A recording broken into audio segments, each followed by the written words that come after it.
That going. And I want to say welcome to everyone here tonight. And I want to also comment that tonight's virtual event, which is Art in Public, is a part of a 23-year partnership between the Erie Art Museum and Edinburgh University. My name is Lisa Austin. I'm director of Edinburgh University's Bruce Gallery. This event tonight is being recorded, and it will be available on the Bruce Gallery website, and that is brucegallery.info. Now, since 1998, the university's Visiting Artists and Speaker Endowment Committee, which is called VASE, has identified, contacted, and co-hosted a national level arts professional to jury the museum's annual spring show. And I want to mention that we at Edinburgh really value this opportunity to co-host artists, art educators, art historians, curators, writers, and critics. We very much appreciate being able to give our students and the greater community a chance to hear directly from people who have made a significant contribution to their field. Some of these speakers and visiting jurors include writer Aruna D'Souza, critic Dave Hickey, animator Emily Hubley, painter and fiber artist Faith Ringgold, performance artist Joyce Scott, and installation artist Fred Wilson. Now, most of you know that the Erie Art Museum's annual spring show has showcased artwork from the tri-state area for 97 years. Whenever I visit the spring show, I always count up the work that was created by Edinburgh students, alumni, and faculty. Now, to brag a bit, let me mention that Edinburgh has been a cultural engine in Northwestern Pennsylvania for a century. We are celebrating this special anniversary all year with many different Art 100 events, including this one. Last week, the 2021 Spring Show juror, Roberto Lugo, gave a riveting artist talk. Tonight, Lugo will discuss art in public with Antonio Howard, Tijay Mohammed, and Steve Prince, who is serving as the moderator for tonight's events. Now, before I turn it over to Steve Prince, a few thanks are in order. The chair of the VASE committee, Karen Ernst, and members of the committee, Shelley Barron, Mary Elizabeth Meyer, Charlotte H. Wellman, and I are all grateful for the work of our departing colleague, Leslie C. Sotomayor. It was only through Dr. Sotomayor's guidance that VASE was able to connect with the very in-demand Roberto Lugo and Tijay Mohammed. Thanks also goes to artist Amara Geffen for providing the introduction to Steve Prince, and to attorney Maria Gellner for connecting us with Antonio Howard. And now I will officially turn the event over to you, Steve Prince. Thank you. Oh, Lisa, thank you so much. And I want to just delve on those thank yous to all those people that were instrumental in pulling together. This is this occasion of time of sharing. I already feel it in my bones that it's going to just go by too fast because we have so many rich artists and voices that are here. And but I'm excited to have this conversation, and then also to field the questions that comes from the audience that will add into the richness of this conversation. Again, my name is Steve Prince, and I'm the Director of Engagement at the Muscarella Museum at the William and Mary University down in Williamsburg, Virginia. It's a post I've held for about 3 years. And in this context, I basically oversee all kind of community engagement and public works, working with all ages, using art as a tool in order to engage the community and draw them into the museum, and conversely, go to the community in terms of reversing the whole model of what the museum does. So I don't want to spend a lot of time talking about myself because that means that we take up time in which we can engage with each other. I want to make sure I take the time to introduce each one of the artists, but the way we're going to do it is going to be a little different. Instead of me reading off a biographical page on each person, I'm going to have each artist introduce themselves. And what I've done is I pulled a few pieces from their work, and they'll tell us a little about themselves in about 5 minutes each. And in the same context, they will talk about the pieces that you're going to see displayed on your screen. And I think it's a perfect way of not only getting to know the artist a little bit, but get the artist through their work. And that work is an extension of their spirit. And so without further ado, our first artist that I'm going to do a screen share on, and I'm going to pop up some of his work, is going to be that of Antonio Howard. Give me 1 second to get a screen share.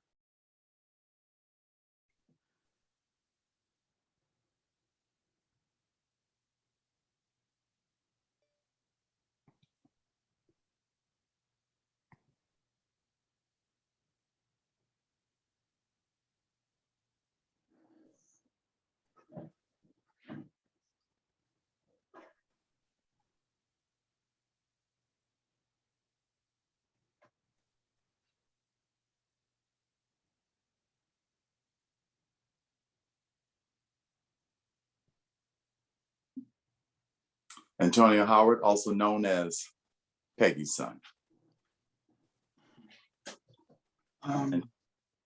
So I speak now, or?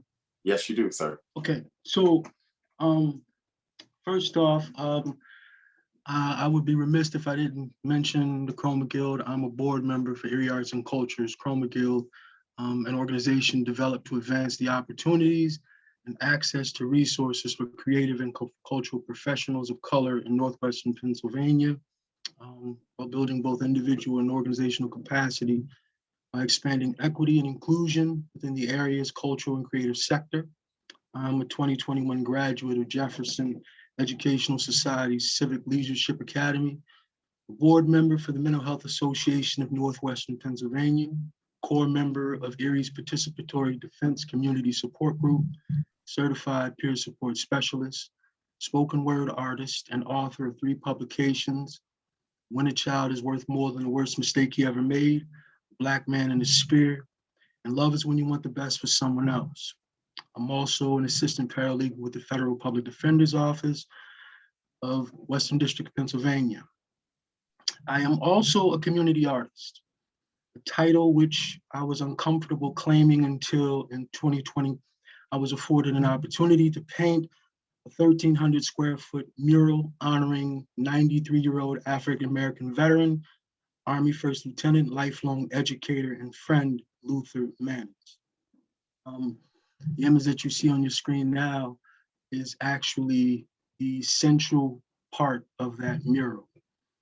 It was painted on a wall behind the Manners-Sunoco gas station, the only African-American owned gas station in Erie, Pennsylvania, and owned nonetheless by the daughters of Luther Manners. It was transformative in that the experience for me led me to actually owning the description of a community artist, because it involved so much of the community, from children to adults, Black, white, people who made food, brought it out to us, spoke to us, picked up paintbrushes. And the design itself, the central figure that you see now is Luther Manners, the 93-year-old Luther Manners on the left, shaking hands with his younger self during his early military years. The backdrop is actually community members who stood against the wall while we traced their outlines. The original design was supposed to be the military saluting Luther Manners in honor of him, the honors that he did not receive during his military career. But during the course of painting it, so much of the community came out. And thanks to my wife's suggestions, we actually just included the community literally by tracing their outlines. And that to me was a salute and nod to Luther Manners as well as the community.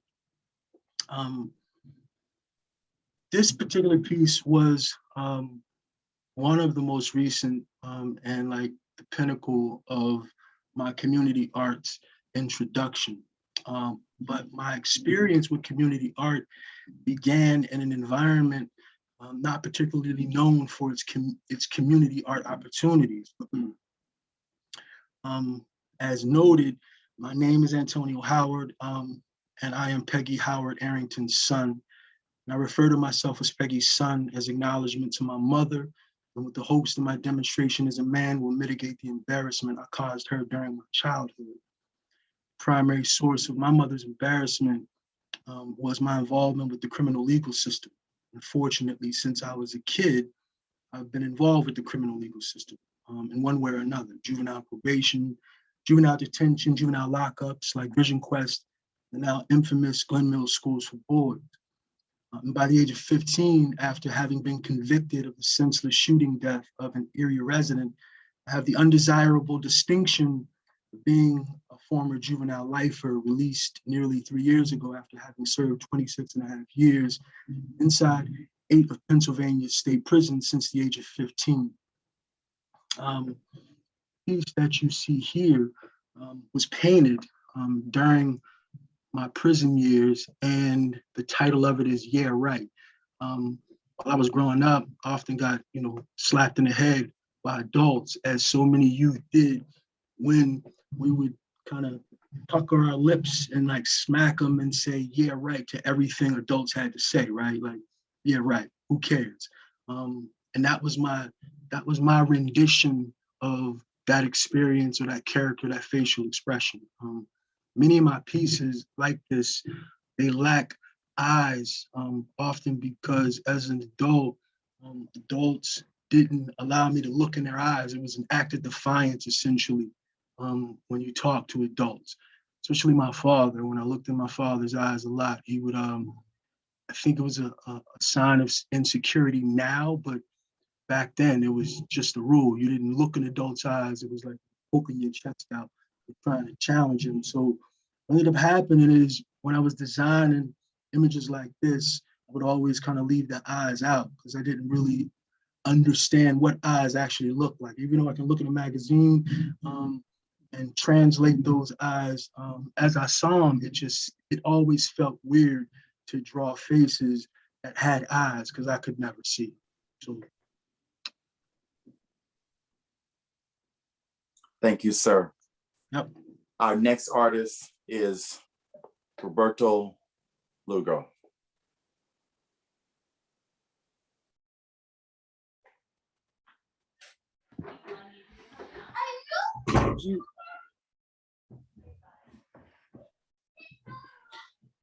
Look at these eyes and tell me I haven't seen things. You live in the world that told you you don't mean anything. And every time they open their mouths, they just say mean things. Uneducated. I don't even know what things mean. I wasn't supposed to go to jail. I wasn't supposed to be alive past the age of 16. My mom cleans the house with Mr. Lean. My heat is kerosene, and the sound of baby screams sounds serene. Over these crackheads with pipe dreams. Over these crackheads with pipe dreams.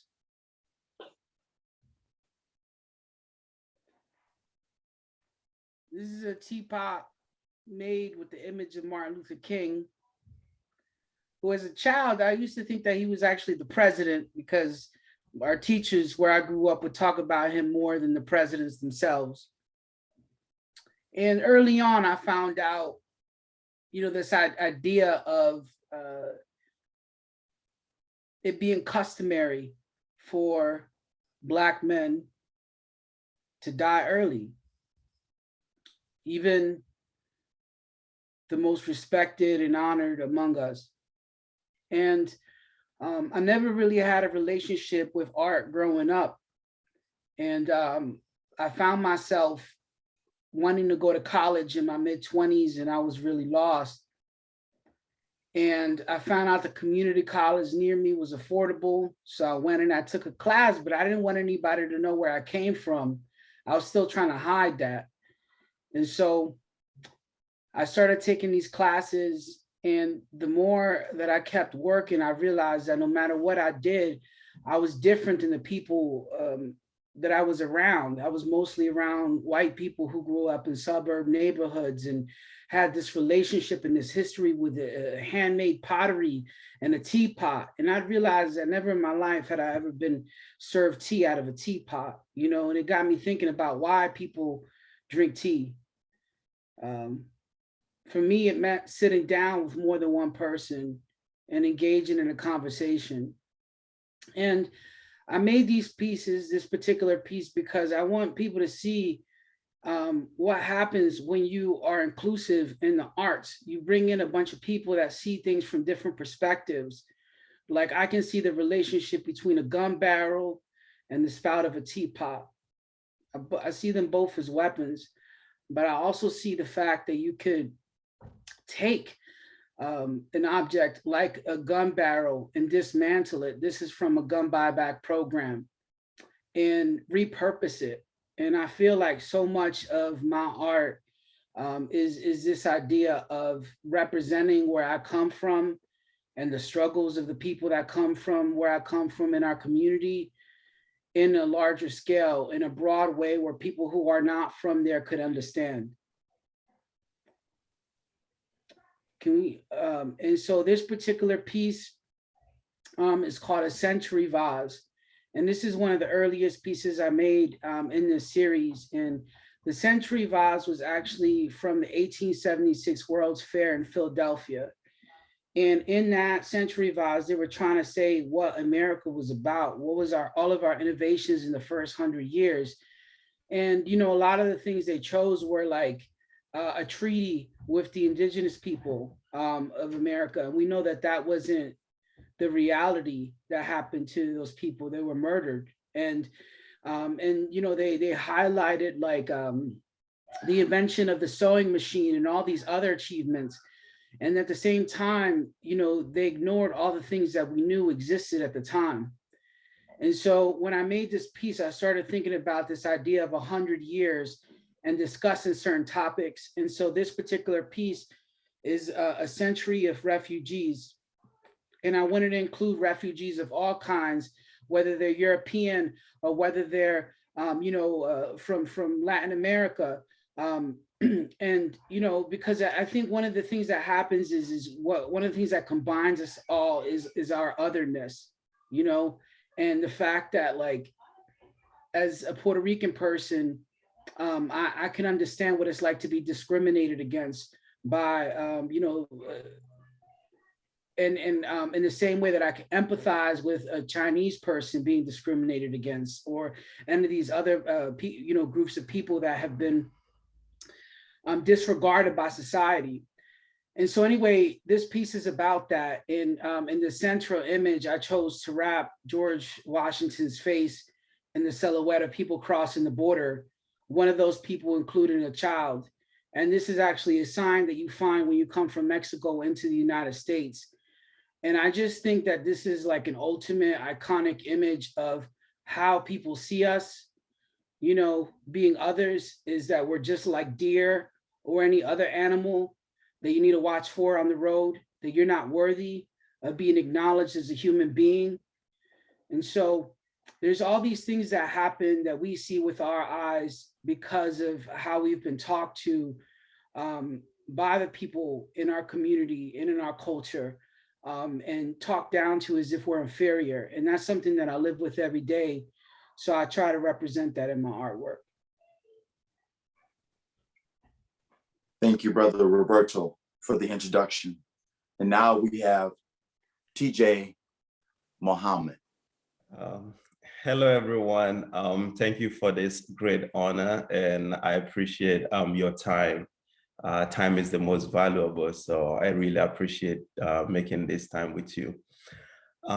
First of all, I would acknowledge my fellow like Africans and immigrants who are all joining us, especially the ones from New York, as we celebrate Immigrants Month, which I've had the privilege of being honored by the mayor's office. And since 2013, when I migrated to the US from Ghana, I've had the massive support of Pennsylvania State College, to be precise, of Leslie and my godmother, who is Grace Hampton. So when I migrated from the US, a lot of things, I had a lot of confusion about how to settle down in terms of what to do and also which community to associate myself with.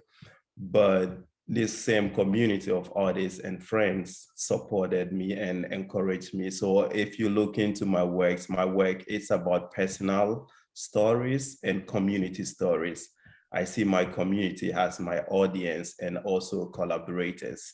So each time I create pieces, I tend to borrow pieces from my community.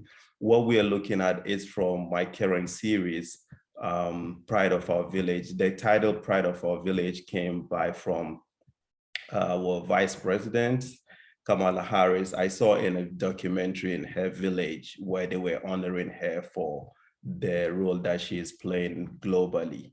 And they had written on the floor with powdered paint, Pride of Our Village, Kamala Harris.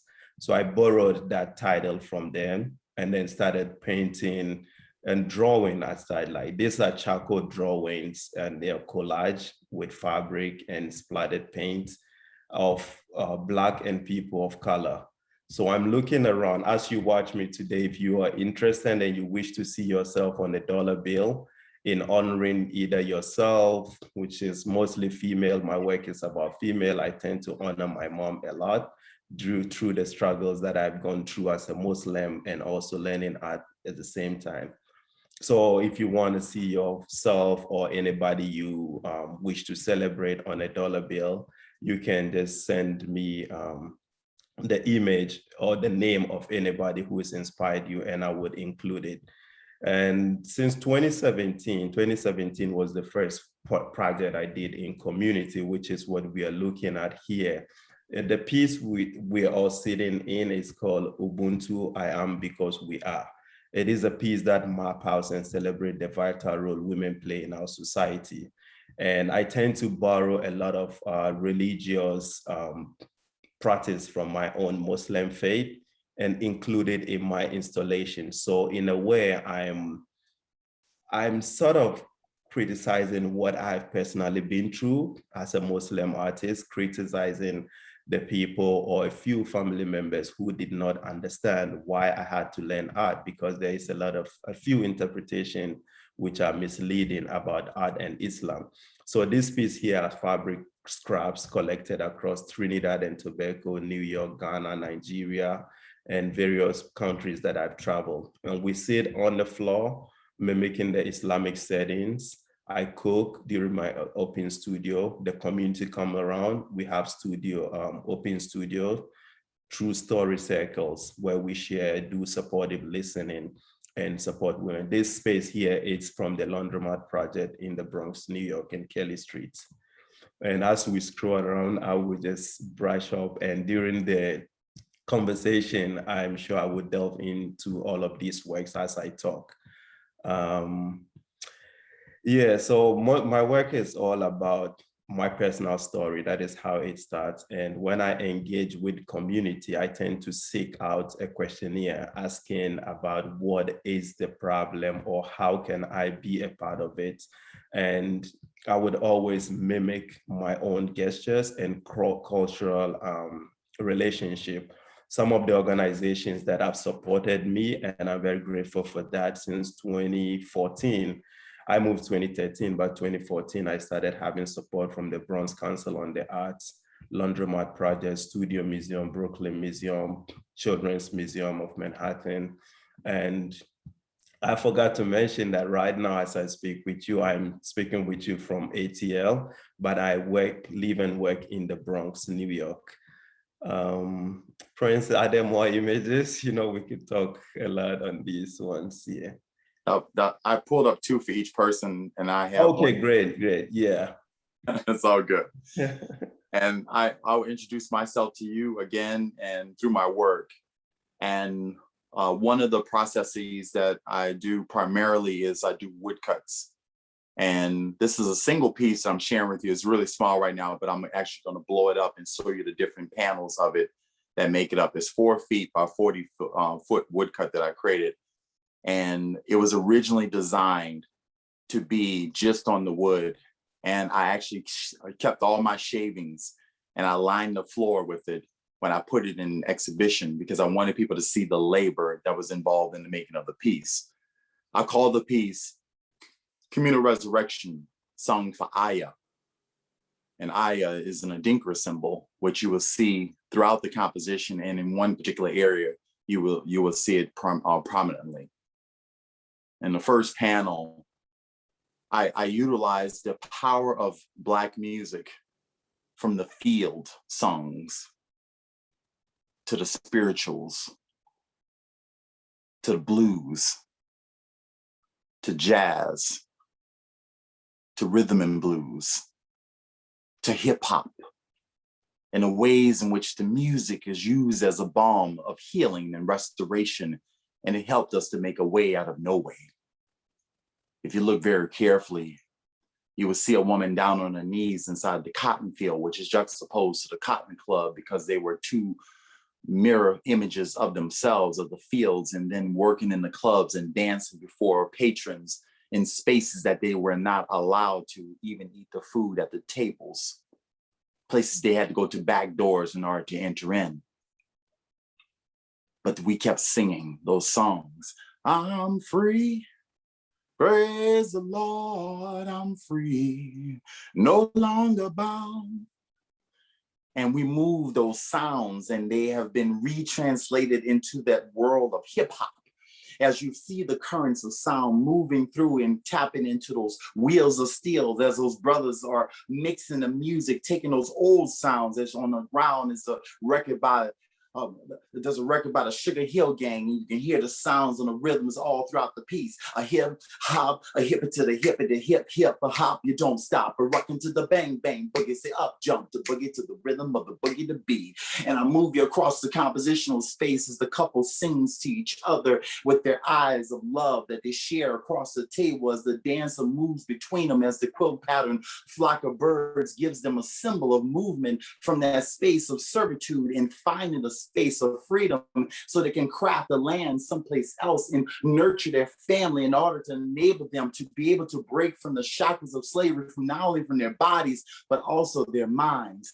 As Minnie Riperton is on stage, loving you, easy cause you're beautiful.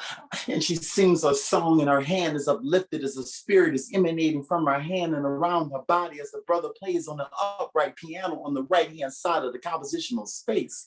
Oh, he plays a song as people are drawn to the stage, drawn to his spirit, because top that structure is a house. The house is a symbol of him playing that information that comes from his upbringing. So when we're attracted to an artist and we're attracted to their sound, we are hearing not only the sounds that emanate from their bodies, but we are hearing the information associated with what they went through. And we're able to say, I feel you, brother. I feel you, sister. And John Coltrane blowing on his horn as a ribbon emanates from it. Oh, you can probably hear it right now, him saying, a love supreme, a love supreme. Howard Blakey on the drums, Esperanza Spalding on the bass as the couple dances together.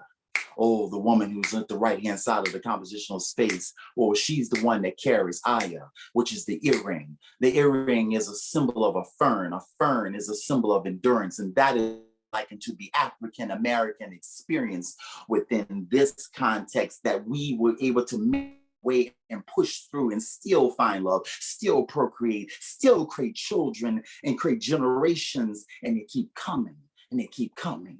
Oh yes, that love supreme moves into the last compositional space because it touched those housing projects in New Orleans. It touched those housing projects in Chicago, and it's touching Sing Sing, and it's causing a breakdown of that space. Because that is the prison industrial complex. That is where slavery has been translated within this American landscape that we all partake in. As they sing, do what you wanna, hang out on the corner, as the street musicians move against that, and they were trying to use the music, trying to use the arts, trying to use the imagination to help us move as a nation to freedom for all. That's the peace in real life. Thank you.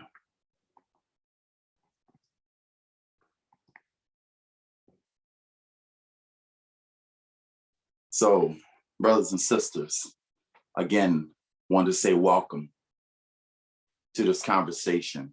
I want to say thank you to Antonio, to Roberto, and Tijay for giving us a little snippet of who they are and a snippet of their work and sharing. So we are able to draw a little bit closer and we begin to understand where this conversation is emanating from and where our words flow from. I want to make sure, I would be remiss if I did not ask one of the most important questions to start this whole conversation off is, I have to ask each artist simply, how are you doing now? And what I mean by that is because for obvious reasons, we're in the middle of a pandemic and we're still trying to find our way through it. Of course, we got vaccination shots going all around and people getting 3 different shots, and one of them just got canceled out because it was giving some people some adverse effects. We've experienced tremendous loss, not only within our nation, but around the planet. People's livelihoods have been affected. Businesses all throughout where I live here in Williamsburg have been shut down. People have been able to actually sustain themselves. So people are reinventing themselves right now. But I know something about the artist who takes and makes something from nothing and crafts it and to make these messages, whether it be with clay, whether it be with fabric, or whether it be with paint, or whether it be with wood. Whatever the material that's in front of us, we are able to look at it and craft something out of it. So there is some healing power embedded in that, I believe. But I want to hear from each artist to get a sense of how you're feeling right now, just to give us a check-in. So I'll start with you, Brother Antonio. Please share. The individual me is doing well. I'm balanced. Whatever problems I got, I prayed for, but the collective me, representative of those individuals I left behind in prison, is not doing well at all. Still trapped, still voiceless, still confined to prison cells and environments that foster COVID, still being ignored by society as if we don't matter inside prisons. In that regard, I'm not doing well, brother, and I'll just leave it at that. Indeed. Thank you for sharing. And we're going to elaborate even more on that within our conversation. We want to come back to that. Roberto, how are you doing? Well, honestly, if I were to say, if I had to choose one word right now to describe how I feel, I would say confused is probably the main word, because I have so many feelings about what's happening on in the world, and I'm running out of bandwidth. Like, I'm running out of the energy to deal with it, and is making me desensitized to things that I once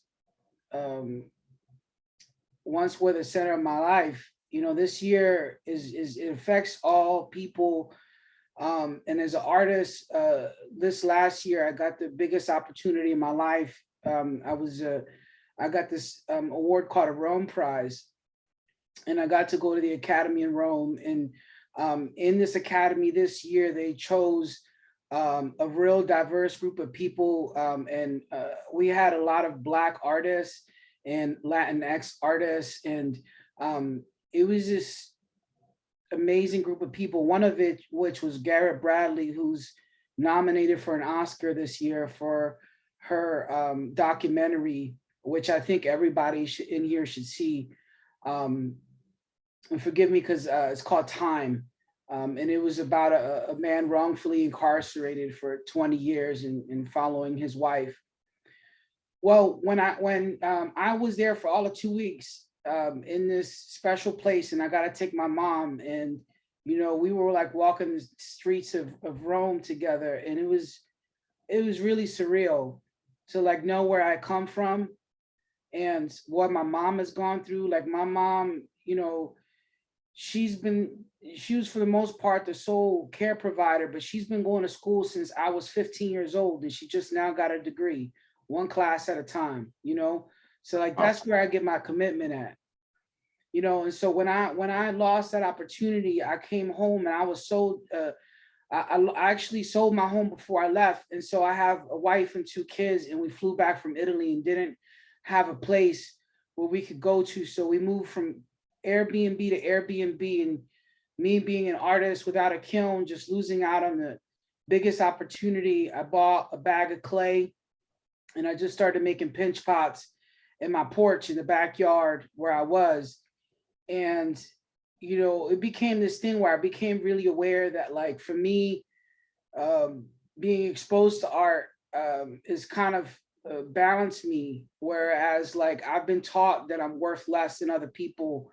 And as a society, I think young people of color that come from places where I come from just inherently are taught that we're somehow inferior, and we're given inferior education, we're given inferior opportunities. And so that follows you.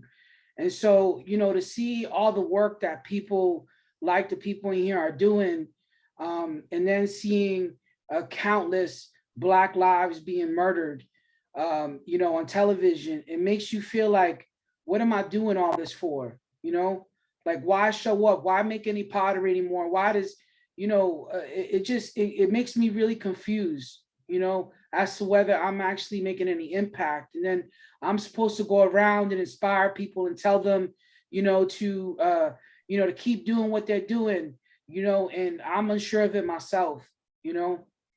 So, but I'm truly blessed, you know, and all the opportunities I've been given. But at the same time, I've realized that my idea of success isn't what I thought it would be. You know, like, I've gotten all these opportunities and awards and things that most ceramic artists have never gotten in the history of American studio pottery, especially a person of color. And none of them mean anything to me, you know? Like, right now I'm working with some of the most prestigious museums in the world, and I'm numb to it because I feel like I failed because I see what I see in the news. You know, if my central aspect is to make the world improve, it doesn't matter if I'm making money, doesn't matter if I have these other things, because it feels like I'm failing. It feels like what I'm doing is a shallow attempt. And so it leaves me really thinking about what things I could do in my life to improve it for the next generation. Indeed.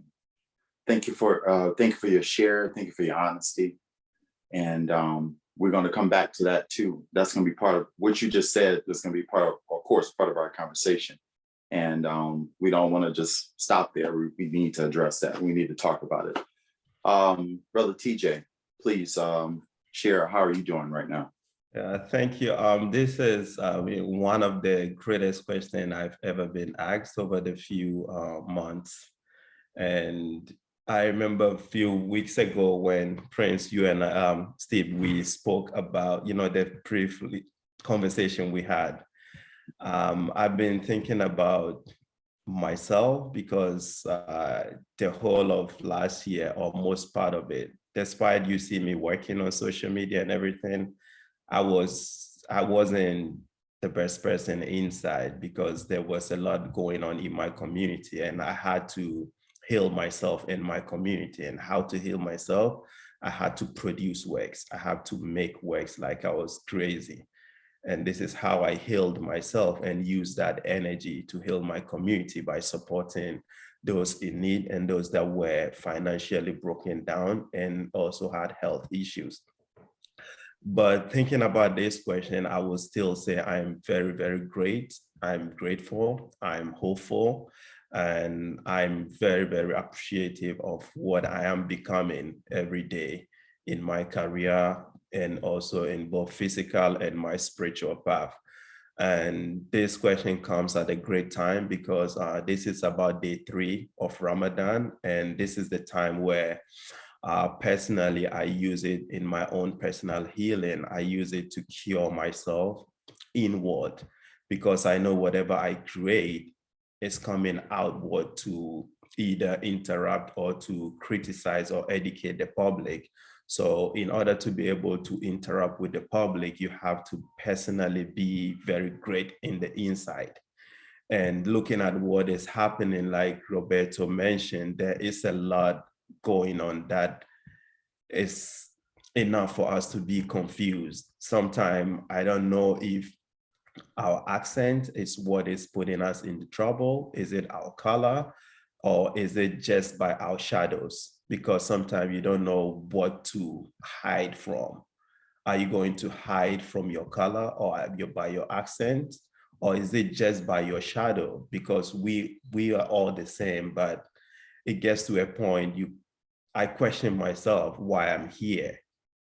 But looking around me, I still feel very grateful because I have a community that is very, very and extremely supportive. Community here, I mean, you all watching us, this is healing for me to have the time to speak with a community on the screen, despite what is going on. It's a great healing.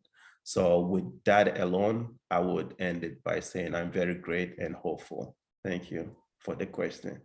Indeed, thank you. There's a thesis that's between the 3 of you, and all of you did the exact same response. And the response is that you start off talking about yourself, but you quickly moved away from yourself and you went to this broader context. You went to this communal question. You know, Antonio, you went from talking about yourself and that you're good and that you're stable, but then you connected directly back to those brothers that you left behind and the state in which they're in. And Roberto, you went directly from yourself and talked about your family, talked about your mother, and then you moved directly out of that and you talked about that work and what you dedicated that work to, and in the hopefulness of that work and what you would hope that they would do as you're receiving all these accolades. And so the accolades feel, as you were stating, they feel a little pale by comparison to the fact that my work is dedicated to doing this work in the community. Meanwhile, I'm getting all this stuff. And what does this stuff mean if the people are suffering? And then TJ, you basically said the same thing, you know, in this exact same way, that broader look outside of yourself, looking at the community and wanting to make this work and desiring to do something outside of yourself. So I'm gonna draw us back again purposely, and we'll move back to the community again. I want to go back a little bit earlier. Where was the spark for y'all? You know, when in your youth, was art that spark for you? And you know, and I know Roberto, you talked about a little bit about, you know, coming up and trying to basically hide that gift that you had and taking those classes in the context of community. But I was hoping that y'all can unpack that a little bit about where were those early sparks for you before that led you towards this community type artist that you are and making this art in a public space. If you can go back and think about some of those seedings. So Roberto, you want to start us off? Yeah. You know, I feel, well, I took my first art class when I was 25. I never had an art class before that. And I grew up doing some graffiti with my cousins, but that was more of a social thing. And I honestly feel like talent is something that I don't think I have talent. I feel like I have things that like I worked really hard for to, you know, so like even in my pottery, for example, you know, when I'm making a teapot, like I spent so much time trying to learn how to make pots like the people around me and like the people throughout American studio pottery history, in order to get that support and that those accolades from them, you know, like say you made a good bowl, like you made a thin bowl, or this is a beautiful glaze, or any of those things. And I quickly realized that most of the people that I was around in school have been making art since they were kids. They had access to it their whole lives. So they knew how to render a portrait. They knew how to do this. They knew how to do that. So I was starting from behind. And so right at the beginning, I always felt the need to like be the first person in the studio at 7 in the morning when they let us go in at school. And at 1 o'clock in the morning, when they told us that we couldn't be there anymore, that's when I left. Every single day of my undergraduate, I was the only one. I was there by myself. And at nighttime, I was there by myself because I took the same things that I saw my dad do. He used to ride his bike from Philly over to Jersey every day, you know, like an hour of riding your bike just to start your workday. And thinking about my mom working 3 jobs just to like, you know, give me rice and eggs for dinner, you know, and seeing all that and then getting an opportunity like going to college and then getting an opportunity like going for art. It was just like, I got to put everything into this, you know? And so I kind of feel like I feel like very little was inherited, you know, in terms of like having something that instantaneously is like this talent that I had. And it really came out of realizing that I'm never going to be good enough at all the things that people think are valuable in the visual arts, because they have systems set up to value the things that are valuable to white people, to value systems and things that are valuable to the Eurocentric sort of idea of what beauty is and what something well rendered is, right? And so for me, I realized that I couldn't rely on that. I had to create my own audience. I couldn't just sell to other people who already buy pottery. I had to engage and talk and be in community with people where I come from, people where I found myself, and start to develop people that are interested in things like sneakers and fashion. And why can't I get them interested in a handmade mug? Like, why isn't that a fashionable thing? Why is it that all the pottery I see in museums has to do with a lived experience that most people will never have, that of royalty? And why is it that when those objects are made, they portray other white people? It's art for white people, made by white people, and it's all I see. And I felt so lonely that I just put all that I could into the work, and I settled on this is good enough, you know? And I think for me, one of the things I really want to share with everybody is that I think the diversity is a really beautiful thing, and it's not charitable. I think a lot of times, like I got a lot of compliments on the curation of the show this year, you know, and honestly, that just came from like looking at images, and I could feel like pain through artwork, you know, I could feel energy and hope and all those things. And when I felt things, I knew that they were right.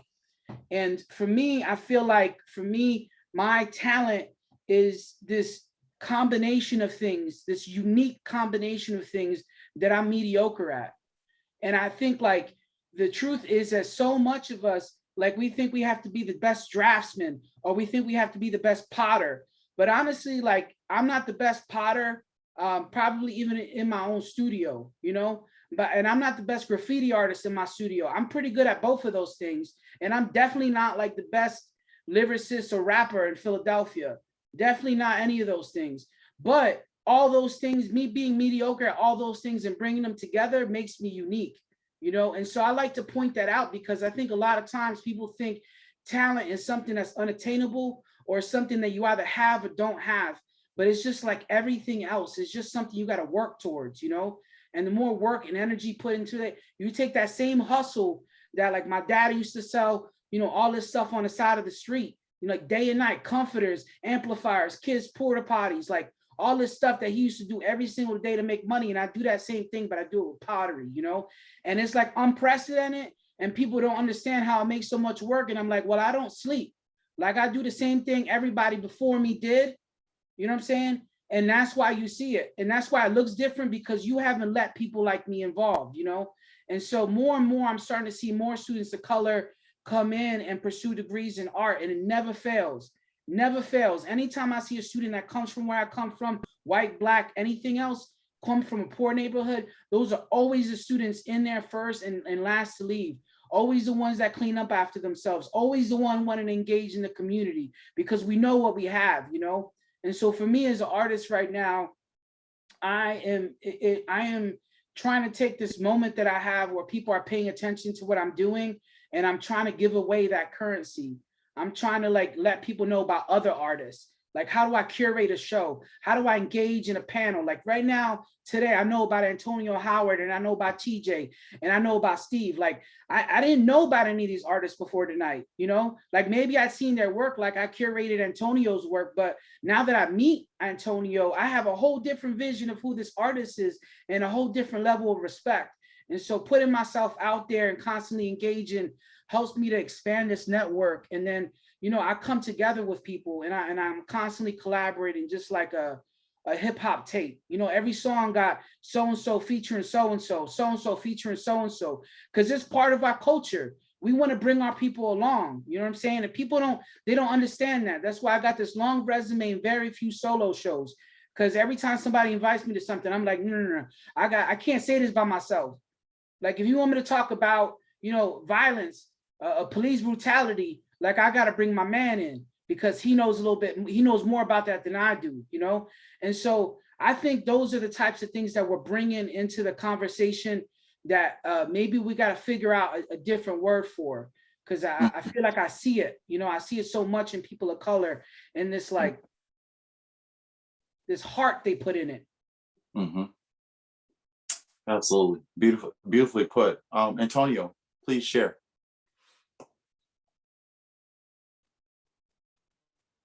Your mic's on. Yep, turn your mic on. Art was not a spark for me. In the prison environment, art for me began as a means of survival, figuratively and literally, right? It was a form of therapy. It was a way to hustle up a couple dollars so that I didn't have to beg my mother for money, to get food at night so I don't go to bed hungry. It was a social connector with individuals who I otherwise had nothing in common with, except for the fact that I knew how to create a greeting card that would impress the woman they were interested in at that particular time, right? It was a means of survival, literally, because that's the only way I could have kept a knife for years, because corrections officers didn't recognize my 8-inch paintbrushes as weapons, though I did, right? It was a way to wield a shield and a sword without being accused of wielding a shield and a sword, when corrections officers who would otherwise call me the N-word or demean me enter my cell with the intention of tossing it and throwing things apart. And then they stumble upon an image, stops them in their tracks, and they say, "You did this?" Which was at once disrespectful, but also complimentary, right? You did this meant, how are you capable of this? I didn't think that you were qualified to create something that would interest me, right? And you did this also meant, I'm impressed. I earned the moniker in prison as that guy that could paint on such and such a block, right? I wasn't inmate, I wasn't DY 3387. In any environment that I went to, I could support myself, and I was the artist, right? And for a long time, I was a nobody. And art kind of created the value around my person that reinforced the creation of the man you see today, right? With the kind of confidence and drive that many adults in my life sought to beat out of me. All of that potential. Art was a way to pick the locks of the prison cell, right? and handcuffs, right? Guards who would otherwise throw you to the ground and put handcuffs on extra tight would say, ain't you the guy that painted that such and such? Yeah, loosen up the cuffs, right? For some reason, don't know why it was, but art was a savior to me. It wasn't a spark. I think that it began becoming a spark when I was released from prison and got involved with the art community, right? The art community, individuals like the Chroma Guild, who sought to kind of push the envelope art and Erie with murals, have conversations around equitable distribution of resources. I began to see art as being as equally transformative as my environment in prison, outside prison. And now I eat, sleep, and drink art. And it's now a spark that it wasn't before. Awesome, awesome. Thank you for that share. TJ, please share. Yeah, thank you, Antonio.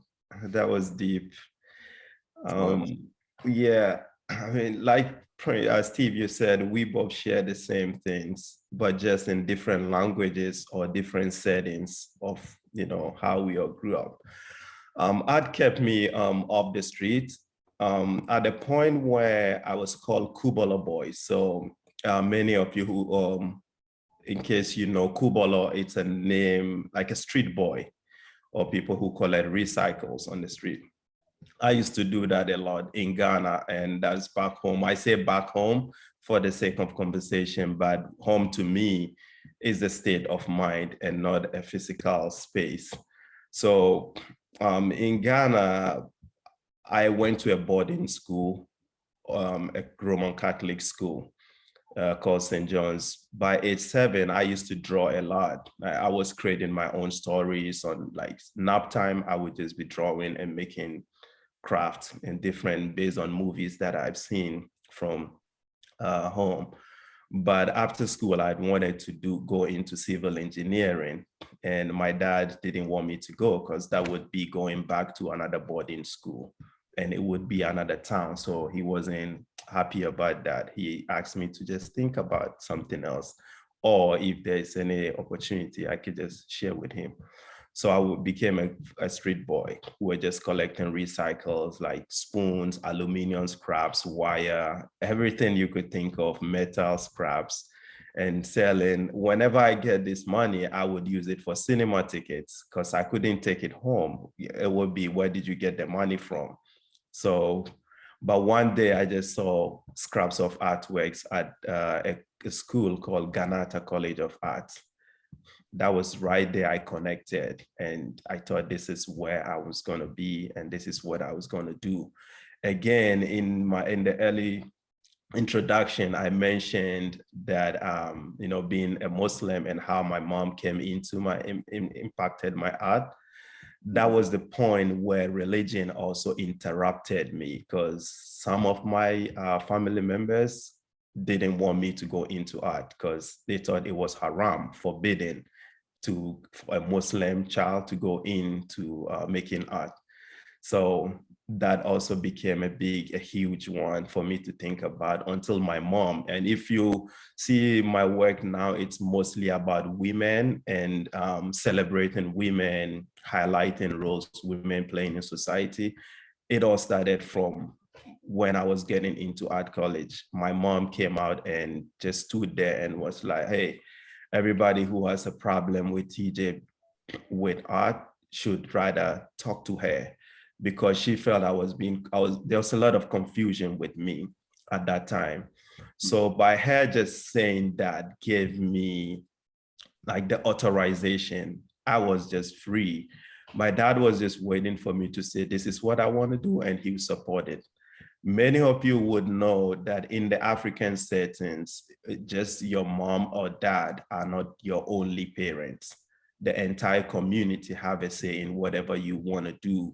So my dad didn't want to just keep doing things, because in the beginning he was hugely criticized for taking all the Muslim kids, the imam's children, to a Roman Catholic school.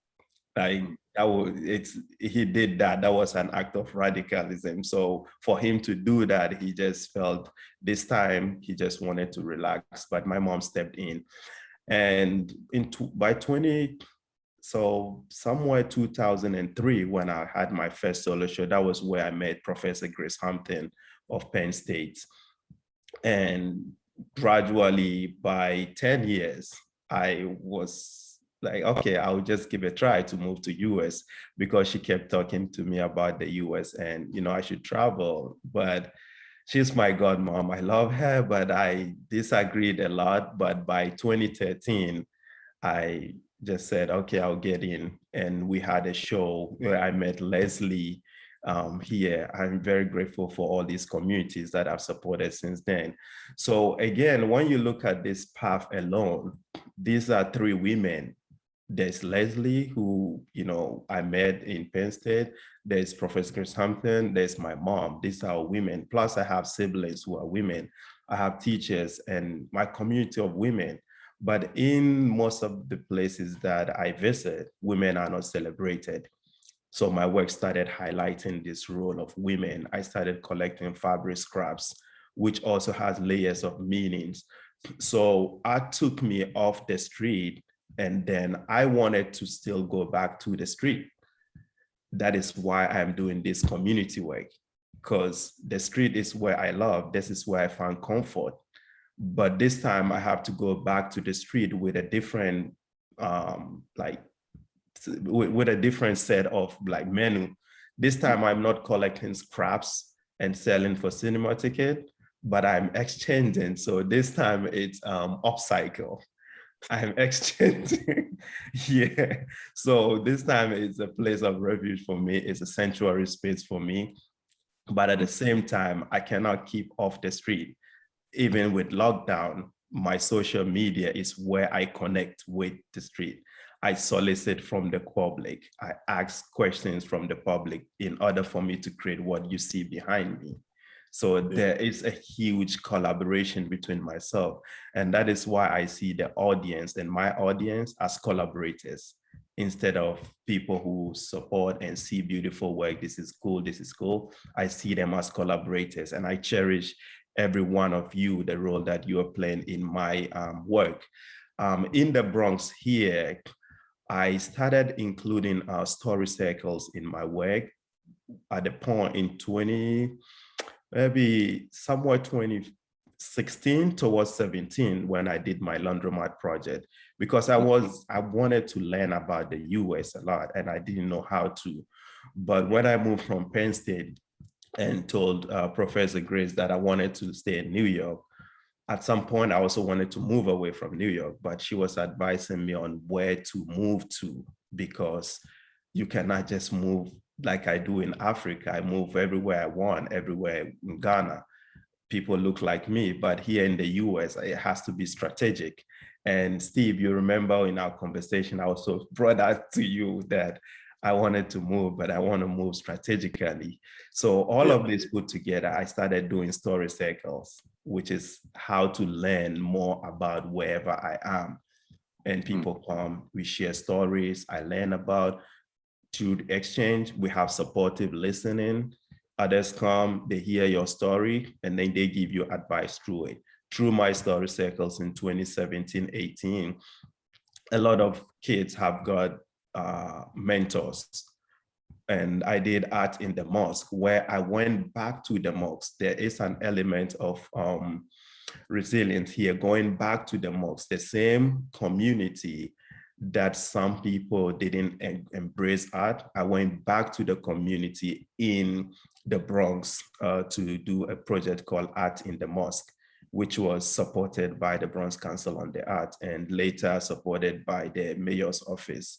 So it is, I went in the mosque to make art, but this time I'm not just making anything in art, but to address the issue that we can still be artists and be in heaven we can still be the imam's child and be in hell.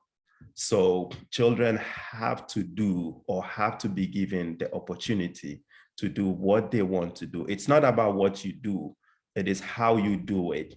So through that, I invited a lot of my friends who were poets, different angles of even to discuss, because art is not only making images. So we had the police came in, the little kids in the Islamic school were questioning the police about what is happening on the streets. How are they safe? By the end, we created drawings from all of this. So this is how I engage in and how art took me off the street and I went back to the street. Indeed, indeed, that's such power. What I'm hearing so clearly between the three of you is, as each one of you spoke and just shared some of those formulations and foundations about how you got to where you are at now, in that journey and so forth, is just hearing this really deep and rich philosophy, of your work and just your outtake in terms of just how you see the world. One of the things that I did when I shared my piece, when I was doing the introductions and so forth, there's something that's embedded in that idea of dealing with music for me, because I was born and raised in New Orleans. And I found that a kind of common denominator in my work, that I have a tendency to deal with the dirge, those heavy things that are in our lives. And the dirge is this, mournful tune that musicians will play at a funeral. And again, it's cross-cultural, and many other cultures do the exact same thing. And I believe in Ghana, I believe y'all do the exact same thing, play that mournful tune before that body is laid in the ground. Mm-hmm. And once the body is laid to rest, the music moves from this mournful tune to a celebratory one, which is called the second line. And I think that idea, that dirge to the second line, I see it very much in the way in which Roberto was expressing a little while ago, when he talked about this idea of, making this work, but watching the news and watching the killing and the murdering of our brothers and sisters, and then begin to wondering, what is it that we're doing? Does it have an effect? And is it worth it? You start questioning everything. It's just like smoke battles that you were talking about, Tijay.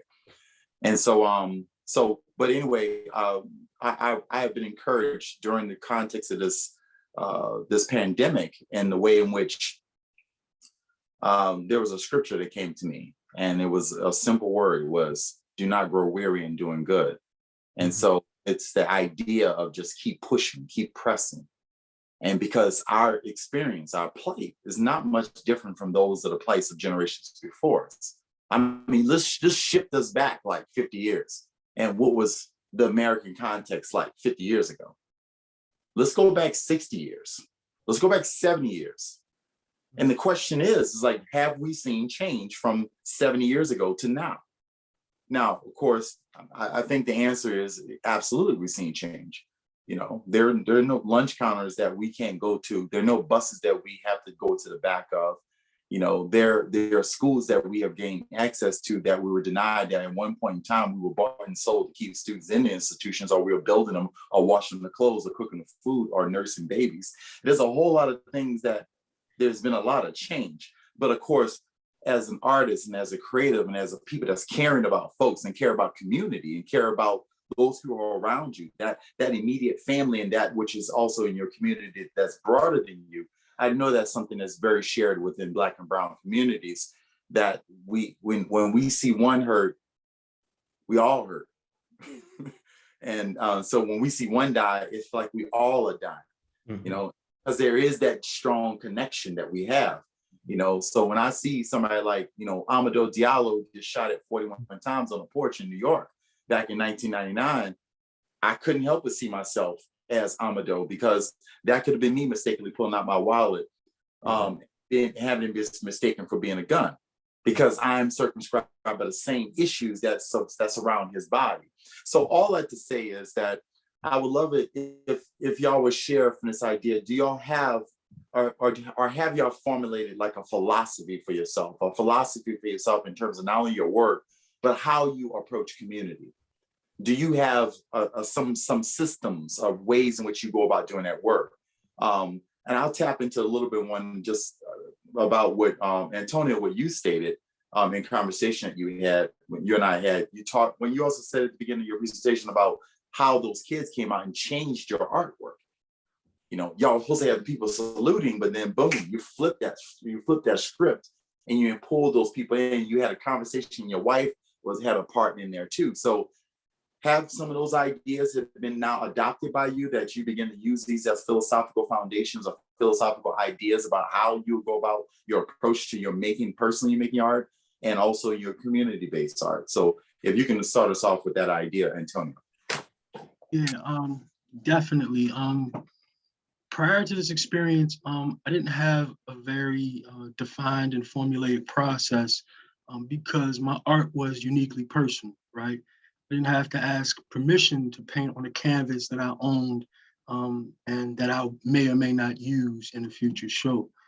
Community art is different in that, in keeping with the former ways of our ancestors, it is essentially having to ask our ancestors for permission to proceed, our ancestors in the form of the community, right? And that means having conversations that, not just as an artist, but as a man, I'm not used to having with other people, right? Manhood to me for a long time was being stoic, enigmatic, unapproachable, right? And stone-faced. Whereas community art and the definition or the redefining of manhood is very communal and requires expression and involvement and intimacy, right? So part of my process now is very much communicating.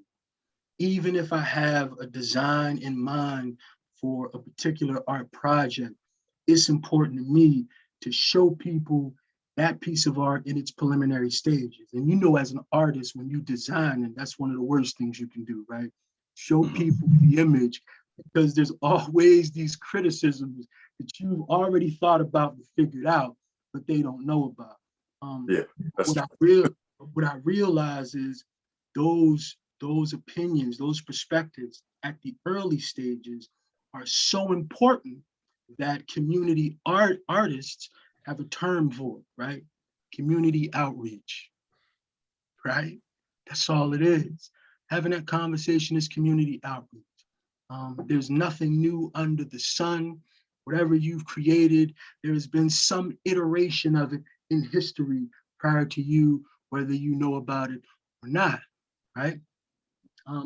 Tapping into those ancestral and communal energies allows you to resurrect designs, concepts, color schemes, inspirations that may not have come if we stayed in our own silos.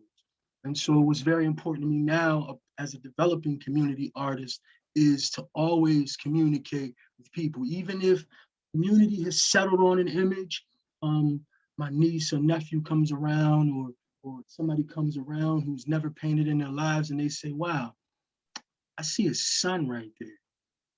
That's inspiration for me to bring out the sun some more, because I didn't see a sun. You didn't know that it wasn't a sun, it was just a circle, right? And it gives it substance and meaning and allows observers to claim ownership of it, right? And in some small way, claim ownership of it and to be able to gift it to them as a means of appreciation for their contribution. So, absolutely. Roberto, you want to riff on that? Yeah, so a couple of things. I think, first, I think that a lot of as you were talking about the movement that has been made for us to be here today, I think is very important a lot of times to actually acknowledge how things have improved. Because for me, that means acknowledging my elders and all the people that came before me and all the work that they did. And, that brings me to my other point, which is, I feel like these efforts that we're making are generational. And it's frustrating because we live in a world where we're so used to instant gratification, like protesting something and then going home and seeing the effects of it, But I feel like the protests that are happening right now, people might look at one day like we look at the civil rights movement and being hosed down. And, you know, like I see those as moments of resilience, and that's why in my work, I really connect with those things. You know, in my work, one of the things that I'm really trying to do is I've always felt culturally and racially ambiguous. Meaning, like when I was growing up, I would be called the N-word, but I would also be called like, you know, words because of my Spanish heritage.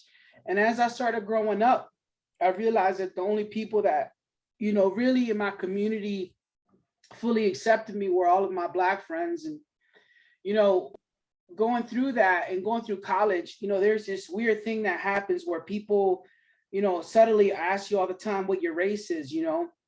And one of the things that I constantly think about with my family is that, like, my family's never left the island of Puerto Rico. Like, as far back as records are kept, you know, like my great grand whatever's, you know, like nobody knows where they come from, you know, but I know that I'm part African. It's in my DNA. You know, my family is from the Congo, you know, and so everything that happened after that is primarily rape, you know. People being brought over and raped, and that slowly, and every day I'm reminded of that in my skin, you know. Like I remember the Black in me, you know, and that is hard for other Puerto Ricans to take, because for me, that's what I feel like when I close my eyes and when I listen to music and when I'm like in somebody's house. And so I'm trying to like figure all that out through my work, and that's why a lot of times I'll commemorate Black Americans, because I feel like their work made it possible for me to be here where I am today.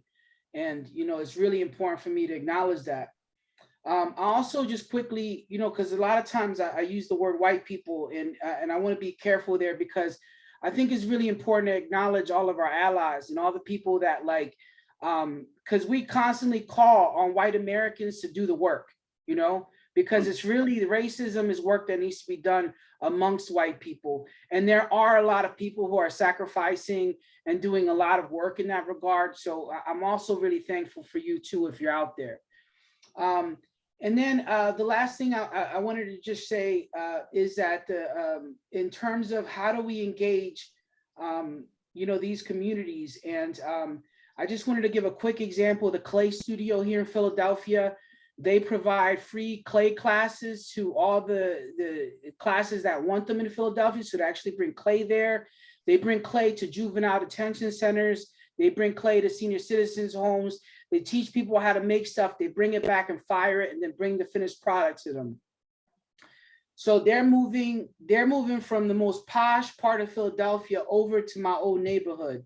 You know, that's what gentrification is done, right? Kick them out of this old place, moving into the new place. And they're like, what do we do? You know, because the idea is with pottery, if you have a community that is worried about the food, then they're not going to worry about the bowl they're eating out of. So the idea is, if I'm moving there, I have to meet people where their priorities are. And so my suggestion was just for me to set up a pottery wheel and a generator and just start throwing on the streets. Just go on sidewalks and just start throwing and see what happens. I don't need to have an estimation of how people are going to respond or what they're going to do to it. But if it doesn't exist, present it, and it's normal, just like everyday being, and then see what comes of that. And what was amazing was I would throw pottery in a basketball court, and these kids started coming after school. I had 200 kids coming out of school watching me throw pottery. Like, this was magic, you know. Art is magic. Kids going to the basketball court. That's the hub, you know, and seeing that and getting excited about that. And so the idea is like, when you bring people from these places and give them opportunities to be engaged in the conversation, you actually ask people from the communities that you're moving into, you know, how would you do this? How would you feel about us moving there? That's when you actually start to build it organically, and not push people out or say you need this in your culture, but rather say, hey, we're here when you want us, and we got a space for you. And when you come, we're going to welcome you and not tokenize you. You know, like, those things are really important. Absolutely. Beautiful, beautifully put. And just love your whole philosophy, love your approach to community. Or Yeah. please share.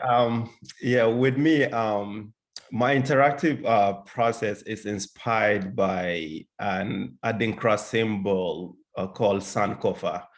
And Sankofa is a symbol where I learn a lot from it just by the curves and also the aesthetic meanings that comes of it, and the concepts of Sankofa and Adinkra symbols in general. Sankofa means learning from the past, for a prosperous future. Indeed. Through this process, it demonstrates for me the commitment of community, self-love through appreciation of cultures. And again, this is where my community and audience comes in, where history comes in, because you cannot tap from the past without tapping from history. So history is also very essential in my process. The process of repurposing objects, stories. I use this to reflect the nostalgia of place and time through utopian cultures and traditions. And looking at all of this, what I do is I just oppose the complexities of my own experience, which is the African experience, through the experience of the African American or the minority experience. And I highlight women a lot during the process, which earlier I elaborated on how women comes in the process. So this is how I do all of this in building works to talk about gender, environmental justice, migration, which is mostly predominant in my work. This is like Sankofa is the bridge or the point of entrance to community and process to me. That's power. That's power. It's an absolutely beautiful symbol, and it's been an inspiration to me in my own personal work as well. I can keep going on and on with just different questions to you all, and just so rich in what you're sharing in terms of your work, your philosophy, your approach. And I was so moved by just your opening words, just sharing to the audience and sharing to each other, how we're feeling in this moment. And you all were so eloquent and basically breaking it down and sharing the subtleties and the nuances and the stuff that we can't see. And it's so important that we just take the time to just ask that question. But it's also so important for us to be honest with each other and say what we really feel. Because sometimes we just say, we keep it moving. We're like, oh, yeah, I'm good. And a lot of that's the masculine makeup. That's what we're taught. Like, just suck it up. And be tough. And for you to share any of that stuff, that's a sign of weakness and so forth. And I stand here as a testament to say, no, I heard nothing but power come from y'all. And I feel so connected to you because I know that we're fellow travelers and that we share so much together in terms of the way in which we approach making art and why we are so fixated on community, why we want to see healthy communities, why we want to see certain barriers broken down, why do we want to see change, why do we pay so much attention to the ancestors and what they did before us, and why we taking on that moniker and putting it on our backs and we're carrying it.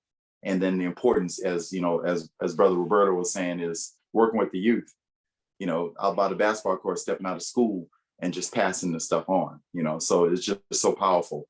I want to make sure we open up the mic right now to the audience members if they have some questions they have directed to panelists and so forth.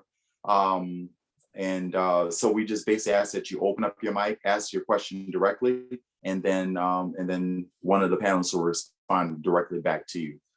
So this is your time, folks.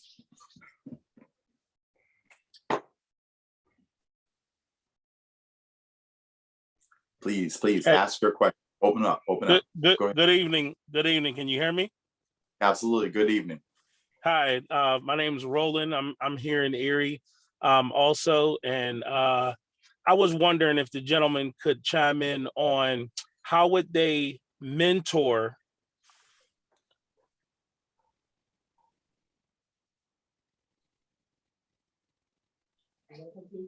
Looks like we may have lost him. It must have been a connection issue. Hopefully he'll get back on again and finish the question. But okay, well then I'll jump in. Can you hear me? Grace Hampton. Yes, Grace. And this is the second, I guess, Leslie in the series.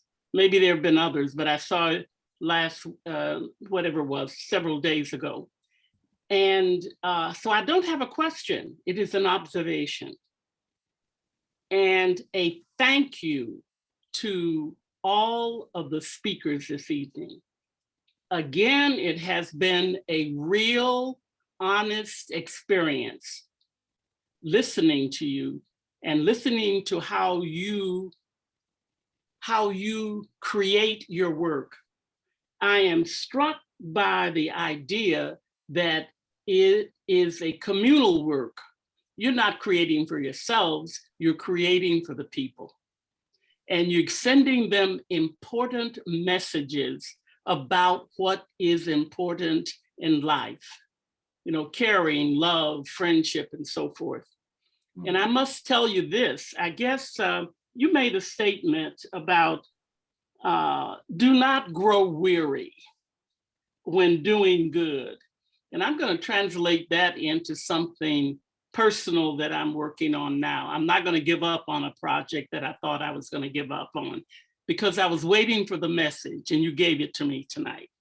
But in addition to that, I am inspired to go back and to do my own work again. I have been inspiring, helping, and supporting others. So now the mentee can become the mentor. That's powerful. Okay, so Tijay, come home. When are you coming home again? Soon. That's power. That's power. I love it. Thank you so much for your words, Sister Grace. And that's my God, Mom. Yeah. I know. I thought you were talking. I was looking at her and I was watching her responses to you, and it's nothing but love. Okay. I see that the brother who got knocked off, he came back. Could you finish your question, please? I am so sorry. I had a call come in and kick me right out of the Zoom. No problem. I apologize. No problem. What I was gonna, so what I was gonna ask is how would the gentleman approach mentoring young people to be able to do their mimic what they do, raise them up and give them what they need, especially if they haven't experienced, especially when you're from the inner city, you haven't experienced art. I remember when I was in high school, I was actually raised up in the fine arts from a phenomenal art teacher. And I know that a lot of our kids, and from the same side of the tracks that we're from, they don't get that cultivated in them. So how do we reach back, pluck somebody to kind of do what we do? Indeed. Who wants to address it? Okay. Go ahead. Yeah, I would refer back to the project I did called Art in the Mosque, where I went back in the masjid to do a project where kids were being mentored on how to become an artist, not just a visual or sculptor artist. I did that through my own personal experience because growing up in Nima, was heavily criticized on taking the path of becoming an artist. So when I got to the US and through the support of the Bronx Council on the Arts, I approached them with this project on how to address this same issue of Muslim kids having the freedom to go into the arts. And that was how this project came about. It's somewhere on my website, Art in the Mosque. So it is a project where we bring various mentors to the masjid, to the mosque, and invite the children to ask questions. After these questions, we would then do an artwork, create an artwork of their choice. So whoever wants to go into poetry would write a poem about the presentation. If you want to go into painting, you will make a painting out of it. Islamic calligraphy, sculptures, everybody was just doing what they wanted to do. Through this expression, at the last day, we presented to the imams and the whole community of how beautiful these kids have of their own future. And after that, that was like one of the most instrumental projects I did in 2014. And since then, I've been very active in the same mosque because they see me as an artist that they want to become. And as the other artists that I brought in also are mentors to them too. So this is one way I do it. And I do a lot through the Children's Museum of Manhattan also. So Steve, I think it's really important to demystify for a lot of people what is required out of you to engage in the community. I think a lot of times you think, you know, what we see on television are stories of great heroes doing things that change things for thousands of people. But honestly, it's just everyday acts of kindness, you know, welcoming somebody, you know, getting somebody. Like for me, I find that my entire career in actuality is built off of generosity. It's built off of me constantly being present and being there for the people who are in front of me. And everywhere I go, I have friends because of that. And my network grows and my community grows. So I think that's really important. Like, just, you know, I'll talk a little bit about maybe some of the ways that I've done it, but I just think that like everyone in this room, you need to hear that. Like it's not a, like you either change the world or you do nothing. It's like what is the thing that I'm capable of doing with the time that I have and my limitations, and trying to do that, you know? Yeah. I think the biggest barrier, in all honesty, if we're gonna be like real, the biggest barrier for a lot of people getting access to the art are the obstacles that are in front of people to be able to get access to those things. And so like if you think about it, most young students of color growing up in a poor neighborhood, anyone in a poor neighborhood, even if you're not a student of color, you probably are not gonna have the art classes, right? And so already for those people, a kid in a suburban neighborhood or wealthy neighborhood automatically has a head start when it comes to art, because it's going to be part of their curriculum, you know? And so then you go into these places and you think about how to break boundaries. And, you know, I really think it's not necessarily through just programming, you know, like let's do this event on this night. I think it's like having things that are so easy to access, like in the clay studio in Philadelphia during the pandemic, they just had tables with I think it was 2-pound bags of clay and just a piece of paper with some basic instructions on how to make a pinch pot and how to make really just whatever objects. And so anywhere you go, you can actually grab 10 bags and go back to your neighborhood and give them out to kids like Play-Doh, you know? And you can like work with them in the community. You have to make things as seamless and as accessible as conceivably possible. And, you know, I think those are really some of the ways. And then back to that point I was making of like what you can do. Like I cannot change the world, but as a professor, I see a lot of students graduate from undergraduate, and like every other school, is preparing the students, business school, medical school, to go out and get a job and have a career. And then in the arts, we say, okay, here's how to paint something. We're going to talk about the ideas behind your work. We're going to talk about shadows and the hues of colors. And then when you leave, it's like you can't put that shit on your resume. Like you can't put, I know all about shadows on my resume. And so people are working at Michael's, people are working at your local pottery. I have so many students who are working just to get access to a studio, working hours and hours and hours just to get access. So those are the barriers and obstacles. And so for me, you know, being an artist that I have so many commissions, right now I have 8 employees and I pay them all very well. I pay them, you know, the minimum people make for me is $16 an hour, but I have people making a lot more money. And these are people right out of undergraduate school. And I also have a lot of opportunities for them that my studio is available to them to make all of their own work. I pay for their materials, their firings, everything is included because they work for me. They learn everything I do from point A to Z in my studio. And then I also help them network and figure out how to have their own careers. And so that's not to say that that's like making a big dent in education, but those are the things that are accessible to me to do within my daily, every single day activities. And so it looks different for everybody, you know what I'm saying? But for me, it's like, what I see is I see a lot of people graduating and not being able to have the time to develop their artwork because life gets in the way.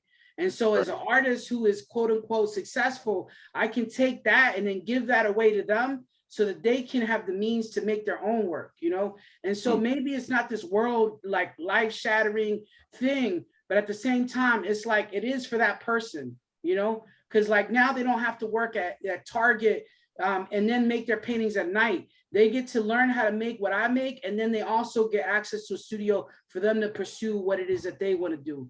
So it's all about figuring out how, like within your community, your lived experience, to like get rid of an obstacle that was in front of somebody. I feel like that's really the way that you make change.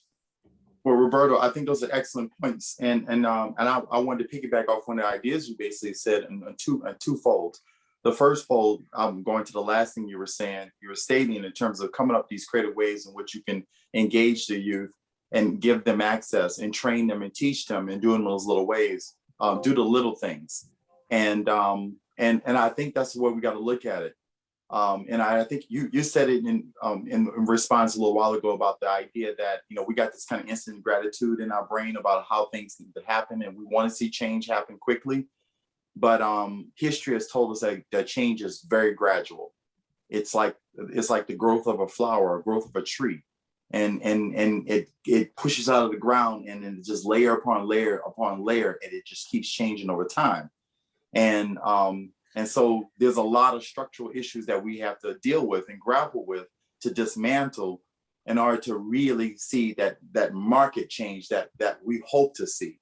You know, because when we make something, we get the gratification, the fact that it didn't exist, and then all of a sudden, boom, we made it and it's here. And we hope that work, that somebody will see it and they'd be inspired by it and they're moved. And we're hoping that the wherever movement that we gave them, we hope that it sticks. But human nature also tells us that we are human, we make mistakes, we fall back, we repeat old mistakes, we do grow, and we kind of regress, we go forward. It's like the Sankofa, you know, we repeat stuff that we shouldn't be repeating because we forget. And so all this is tangled in. And then the other thing that I wanted to make a point about what you just said, which is so beautiful, is that the notions of the artist and the art and who is the artist and how is the artist formulated in society. And we have such warped perceptions about what is a quote unquote successful artist. That's one of our big things. And then we end up living our life trying to pursue to become that successful artist. And then you come to find out that it's nothing but work. And you just gotta work, and you just gotta be consistent, and you gotta be persistent, you gotta be dogged, you gotta be all these things. And that break, and you get this big show and all these kind of things, yeah, it may come, it may not. And but I never forget what Debbie Allen said. You know, she had all the success, you know, as a dancer and as an artist and as a creative, and she made the show A Different World and so forth. And then years later, after that, she tried to get another project. And she said, shoot, I had to fight for it just like I just started all over again. And my credentials didn't mean anything because they just didn't read the credentials and just give the trust in me that I can actually do this thing. And, you know, so she knows and she realized that she just has to keep working. And I think that's what we have to teach them. Not just teach them the fact that it's just work, but how do we work smarter? How do we work more collectively? How can we collectively utilize our resources to help our families, to help our communities, and to break these cycles? And you also raise another important point. It's like, how do we inactivate our allies, the people that lie outside of us? And I know there are a lot of people of Caucasian descent and so forth are societally and who've been watching this moment and during the pandemic, and they've been like, you know, dang, you know, this is bad, and like I missed that, I didn't see that, you know, and then they're stepping up and they're saying, well, I want to do something. What can I do? They're asking those questions. And I think you offer some answers to that as well about what they can do, as what we all can do, and what those little things we can do, those little fires that we could create, because the little fires creates a blaze. And that's how we do it. It's the grassroots. That's where we work and so forth. So just beautiful questions, beautiful and beautiful responses. Can I have a shot at answering that question as well, please? Absolutely, please. So, as I said before, I went to prison when I was a kid, 15 years old. And as a man, I'm definitely an advocate for mentorship and guidance of children, especially, right? They are our future. But I'm obligated to speak for the child that I used to be when we have these conversations, because to me, when we talk about the mentorship children, it has, in some regards, become the default strategy to euthanize the rest of the generation, right? Skip over the mentorship and inclusion of the adults that we deem throwaways, who will inevitably stand in the way of the inspiration, tutelage, and mentorship that we give children after they leave our presence. So for me, mentorship and tutelage of children has to work in tandem, if not in sync, with the inclusion of the adults who would otherwise stand on the sidelines and serve to ruin it when they leave our institutions. Not all of us can do it, but some of us have to. Everyone's default, artistically, politically, educationally, can never be fuck everybody else, just focus on the kids. And when I hear proposed solutions that don't involve their parents, their big brothers that they look up to, drug dealers in the community who they respect, I see a flaw. And part of the requirements, I think, from the warrior class, I believe that I'm a part of, is to gain and earn the respect of the adults who would ruin all of the efforts of those of you who want to focus exclusively on the children, right? Some of us got to do that and mentor them to be protectors, if not protectors, to get the fuck out of the way and give them safe passage when they're trying to do things positive. And men like y'all come along is trying to mentor. Thank you for those words. Thank you for rounding us out and making sure that we can look at all the corners. And that is the watchful community. I think that's very much like what Tijay was saying, where being raised in Ghana, that his mama and daddy was not just their only parents. You know, that is that village outlook. And trying to look in those as we might say, blind spots within our community, and thank us for helping us to see those things. I really appreciate those words. That's nothing but power. I think there was a question in the chat. Could somebody find that, pull that up? I saw it flow through. And Lisa, I don't know if one of y'all want to read. Yes, I can please. read it out loud. It's from Shelley Barron, who writes, "What can white artists do to help your communities? Even if we have come from underprivileged backgrounds, we realize that we have had all of the privileges you did not. What is your advice on how we can enter the conversation?" Okay. Artists, one of y'all open it and begin to address. Tijay, go for it. Yeah, I was asked the same question when painting the Black Lives Matter mural in front of the courthouses in New York. There's a group of white artists that came and approached me with the same question that they were having problems with on how to get in. And I think one of the differences that we see is that, I acknowledge Sophia, hello, Sophia, is that sometimes we tend to say our community and your community. In reference to my Ubuntu project, it's called Ubuntu, I Am Because We Are. I think American history is not complete without the history of Black or colored people. So what I'm saying here is, if we are able to erase the yours and mine, then that is the beginning of the conversation. Because if we see whatever you have as mine and whatever you have as mine as yours, like we share, then that is that we are addressing the issue. And how to get in is reaffirming that Black Lives Matter, because the more affirmation we give to this is that we all know that Black Lives Matter is not only about Black or colored people, it is about everybody who is living below what they are supposed to live. So if you reaffirm to that and we are all on the same page, and that is going to kill my community and your community. Every community is the same, and it is a land where we embrace each other.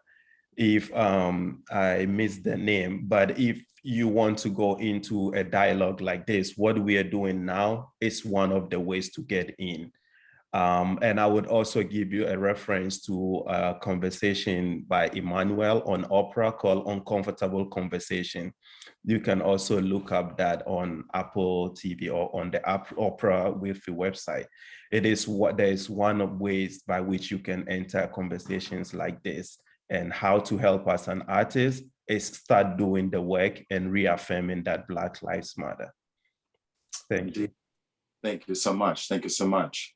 Anybody else want to add on to what Tijay basically stated, or we can open on to the next question too?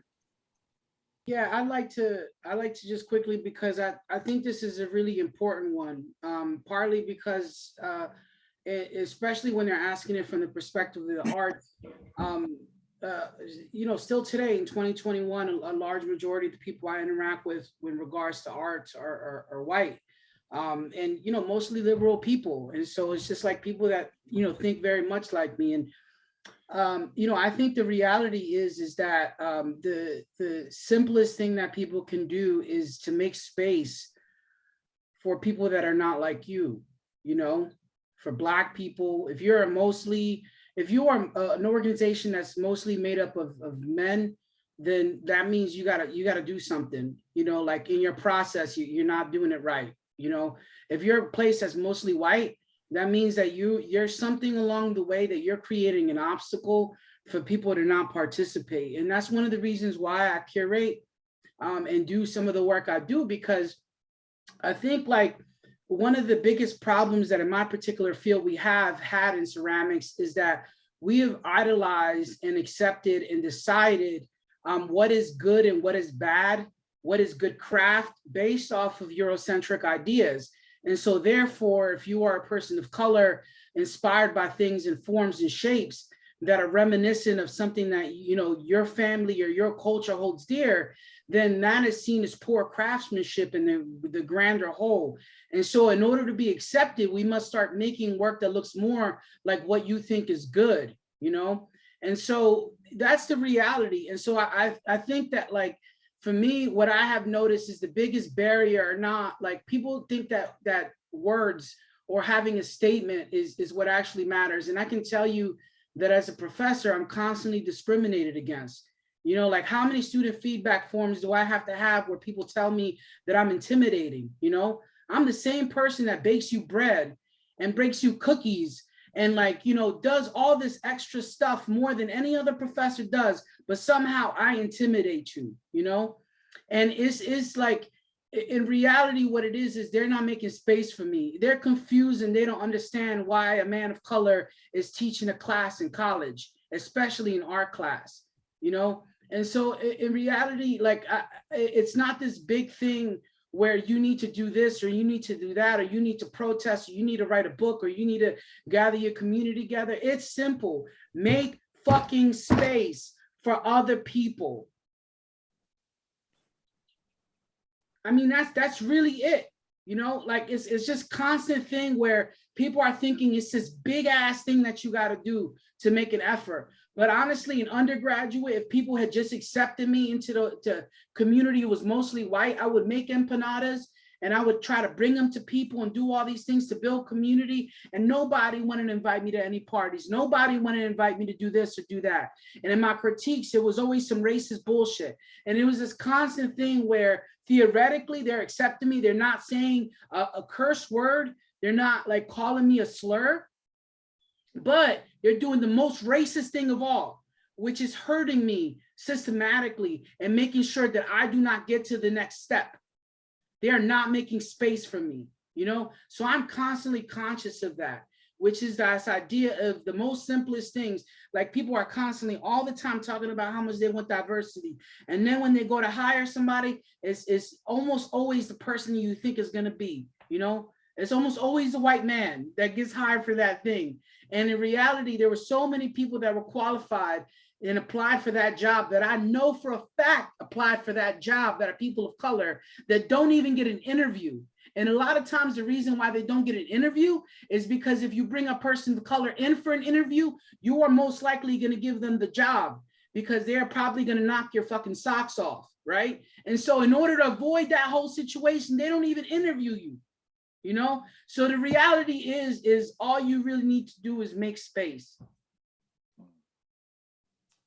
It's some powerful words there. And now we're speaking directly to the academy, speaking on so many different levels that goes beyond the academy. You're talking about just societally across the board, speaking about clubs, organizations, all kinds of spaces that have been historically exclusionary and have been historically traditional in their structure. So really powerful words you're sharing there. Do we have any more questions in the chat? I'm trying to be conscious of our time for this evening. Lisa? I don't see any unanswered questions. I see some beautiful comments that were shared in here, and but I'm conscious also of the speaker's time, and we said 90 minutes, and they've given us almost 2 hours here. So I'm very appreciative. Well, folks, I'm gonna have to wrap our evening up. I told you right from the start that what was gonna happen. I said it. I said, well, who we have on this panel, this is like, we really should do like a series. And we just like chalk up a series and we would do like one snippet and we just deal with just this little box of information, and we'll do another one at another time. It's reminiscent of something I created during the pandemic. I created these things called kitchen table talks. And I felt like we were at the kitchen table. And I wish we had some of those empanadas and some of that fresh bread that you make too at the table. That'd be good. Can I just jump in and say I love the idea of doing this again. Can we possibly get on your schedule for next year? Absolutely, absolutely. I would love to. I'd be honored to do it with these gentlemen. And I think it'd be a great thing. We have a showing of our works together. I think that would make a powerful show. My woodcuts, lino cuts, and the beautiful painting series that Tijay is creating with honoring the women, and then Antonio and his whole creation that he's been making a series of paintings, and brother Roberto's pottery all together. Oh my goodness, we got 2D, 3D, and all the other D's in there. I think that's good. I think we also gotta get some women of color in there too, though. Absolutely. You know what I'm saying? Because we gotta hear that voice. There's a lot of things we ain't hear tonight that we probably could have had. I just personally want to thank you so much, Steve. I want to acknowledge Leslie for all the work that she has done. If it wasn't for Leslie, I wouldn't be here tonight. She really pushed for a long time for me to come and work her ass off to make it happen. So thank you, Leslie. And then also, I just want to quickly acknowledge when I first came on, Antonio just said the kindest words to me, you know, and he saluted me and all those things. And hearing his story, I just feel so blessed. You know, like I'm supposed to be dead, y'all. Like I'm supposed to be dead, you know? And I'm here giving a talk with Steve, with Antonio, with Tijay. And I when I'm looking here, I see the people who we're talking here. Like I see Grace nodding her head. I see Charlotte. I see all these people who are just like, yeah. Like I hear that, you know, all those things are a blessing, you know? So I just feel so thankful for y'all inviting me and letting me be a part of this and welcoming me. And I feel the same. I just want to say, I feel the same way about you. I feel the same way about you. Indeed. Folks, I'll just echo right back off of Roberto's words, and just thanking you all for sharing this evening with us, and that we did this together. And then I'll also echo some of the words of Tijay, and just basically saying, this is us, you know, and this is our work. This is the work that we have to do, and not create any separation. And so I pray that we can just continue to grow from this conversation and continue to keep these conversations or create these little fires in these different spaces. And as Brother Roberto said, we should pray that we continue to create space so that people can enter in.